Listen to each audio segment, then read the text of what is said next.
Hi Parents with Sacramento here again with our weekly video. I hope you guys had a wonderful Halloween and I hope you're recovering from all the celebrations.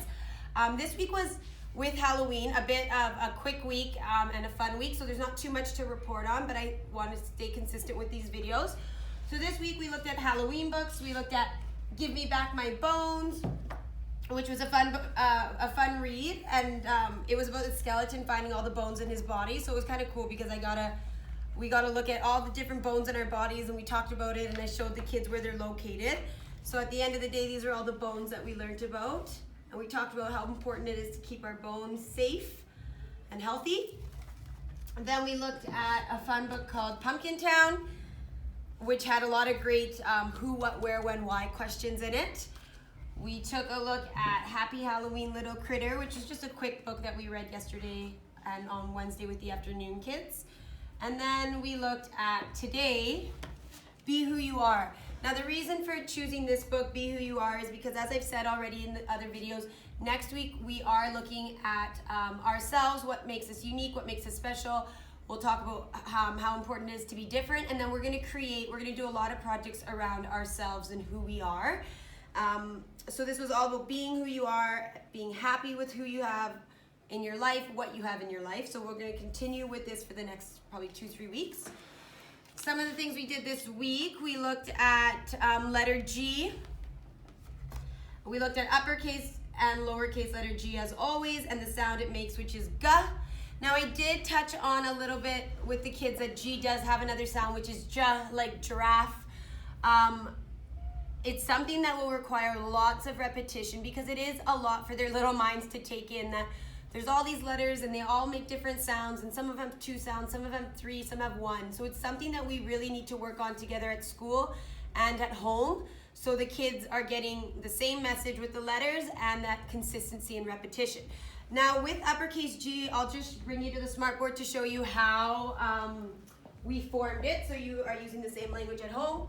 So uppercase G, I used my magic C, which the kids know the letter C is magic because we use it to build a lot of letters. So for uppercase G, we make a magic C, and I tell the kids we keep on going like that. So up and in, and they know that when we're doing an uppercase G that they have to go up to the dotted line and in on the dotted line. So that's how they create the uppercase G. Now a lot of the issues this week with our G was some kids would do stuff like this. So we really talked about making the ends of the C line up. So that would be lined up because then the formation is perfect.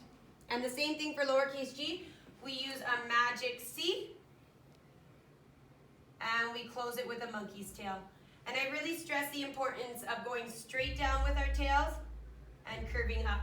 And again, the C's have to line up in order for the line to go straight down. So that's how we formed our letter G, uppercase and lowercase. And then we looked at the sound that G makes, so G. We talked about girl, gum, green, and the kids had to come up with words. Again, a really great game to play anywhere, in the car, at home, is giving the kids 2 words and then asking them, okay, which one starts with the letter G? So if you gave them 2 words, banana and girl, they'd have to tell you girl starts with the letter G. I know I've talked about this a lot, but it's a really quick and easy game for sound isolation in words. Then we looked at again, subitizing. So I introduced a new tool to the kids. All the students, please come and see Mrs. Hussain, Amira Reimer, Sophia Marcus, and Elena Tukis. Okay. And Victoria Nagorski. Okay. Thank you. Sorry, you guys. So then we looked at subitizing with numbers, and they got a new tool, which is we call it our mass shakers. So the kids had to shake it 3 times, and then they put down the mass shaker in front of themselves, and they have to record not only what they see, but then the actual numeral. So what I see would be 5, 1, 3, 3, 6, and they do it for the whole box, 1 and 5. Then what they have to do is in the column next to it, they have to write the actual number. So 5, hat, short neck, and a big belly. The number 1 we know is just a stick. A 3, around the tree, that's how you make a 3. So, and then they'd have to go in and fill in all the numbers. So they had to do this for 3 shakes. So then they shake it again, and they do it again, and then for a 3rd time. So this is a great one with subitizing and then practicing their numbers. And it's really fun because the kids get to shake it, and it's all kind of about speed. Then we had letter G in our practice books, which we did. Again, the kids are doing such a great job. So they're required to do the uppercase, the lowercase, and then it's a pattern. We started to introduce journals last week, and we're continuing to add an element each week. So some mornings the kids get to come in and build. Some mornings they have to do their journals. So last week we just put the journals out, and they got to do free journals at the table. This week we started to introduce writing. So today we did the date, November 1st, and then they got to do free journaling. Eventually, it ends up building up to be a message of the day. So they'd write, for example, and this won't be for a few months. They got to get used to writing and that horizontal translation, looking up at the board, and then being able to keep a letter in your head long enough to write it. So that's what we're building towards, but eventually the message might be, good morning. Today is January 5th. We are working on patterning in math, or something like that. They'd have to write a message for me. So that's what we're working on in our journals, or what we're building up towards.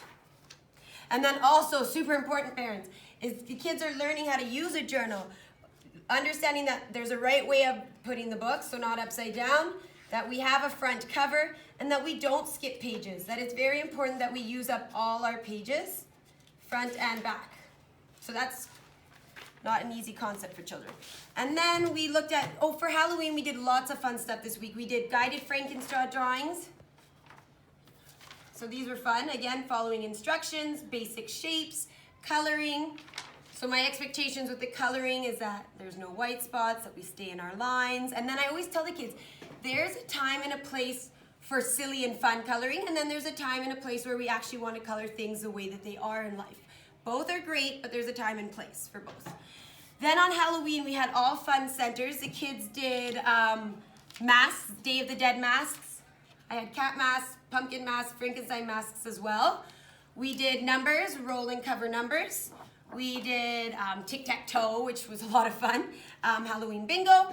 And we also did cutting and creating our own monsters.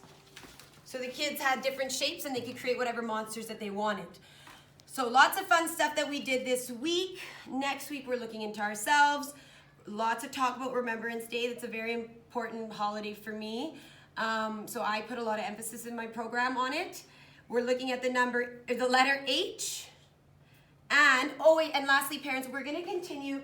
Actually, if you want to come over to the board, what we're going to start to introduce to our students is the idea of sentences. What is a sentence? We have letters, we have words, and letters create words, and words create sentences. This is a very big concept for kids to understand, and I'm going to start talking about it very briefly each day for the rest of the year, because it's something that takes lots of repetition and practice and time to understand the components of a sentence.